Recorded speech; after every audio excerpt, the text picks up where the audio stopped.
आपण पाहत आहात ठळक घडामोड निर्भीड पत्रकारिता। मनसेचं काय झालं? एक्झिट पोलमध्ये इंजिन पळणार की यार्डात लागणार? विधानसभा निवडणुकीचं मतदान पूर्ण झालंय। आता 23 नोव्हेंबरला जनता कुणाला कौल देईल याचा निर्णय होईल।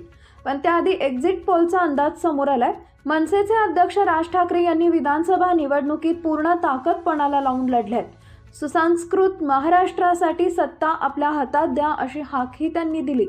पण एक्झिट पोलमध्ये मनसेला फारसं यश मिळालं नाही। पाचही एक्झिट पोलमध्ये इतरांना जास्तीत जास्त 29 जागा दिल्यात, तर कमीत कमी या 8 जागा दिलेल्या आहेत। मनसेची इतर पक्षांमध्येच नोंद असते, त्यामुळे मनसेला या पाचही पोलमध्ये कमी जागा दाखवलेत। विशेष म्हणजे राज ठाकरेंनी विधानसभेत महाराष्ट्रभर प्रचार सभा घेतल्या। प्रत्येक सभेत त्यांनी ठाकरे आणि पवारांवर टीकेची एकही संधी सोडली नाही। तर दुसरीकडे आपला मुलगा अमित ठाकरे यांना माहीम मतदारसंघातून निवडणुकीचं तिकीट दिलंय। त्यामुळे 8 ते 29 जागांमध्ये मनसेच्या वाट्याला किती जागा येतील हे पाहणं महत्त्वाचं ठरणार आहे। दरम्यान महाराष्ट्राच्या महासंग्रामाचा महाटप्पा संपलाय। 288 मतदारसंघासाठी मतदान पार पडले। एकूण 288 मतदारसंघात एकूण 4140 उमेदवारांचं भवितव्य ईव्हीएम मशीनमध्ये बंद झालंय। 9 कोटींनी मतदारांनी आपला मतदानाचा हक्क बजावलाय। राज्यात एकूण 1,04,27 मतदान केंद्रावर शांततेत मतदान पार पडले। बीडमध्ये तोडफोडीच्या घटना घडल्यात, मात्र उर्वरित महाराष्ट्रात शांततेत मतदान पार पडलं असून 5 वाजेपर्यंत 58.22% मतदान झालंय। गडचिरोलीत सर्वाधिक 69% मतदान, तर ठाण्यात सर्वात कमी 49% मतदान झालंय।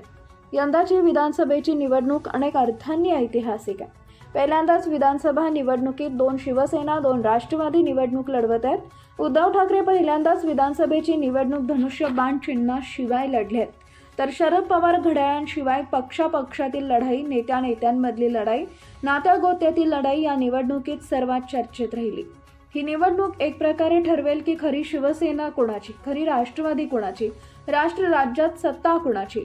लाडकी बहीण, बटेंगे तो कटेंगे, सोयाबीन कपाशीचा हमी भाव, पॉलिटिकल नेपोटिझम सारख्या मुद्द्यांनी विधानसभेची निवडणूक गाजवली। या निवडणुकीत कोणाची होणार जीत, कोणाची होणार हार, कोण असेल आघाडीवर, कोण असेल पिछाडीवर याची उत्सुकता अवघ्या महाराष्ट्रासह देशाला लागून आहे।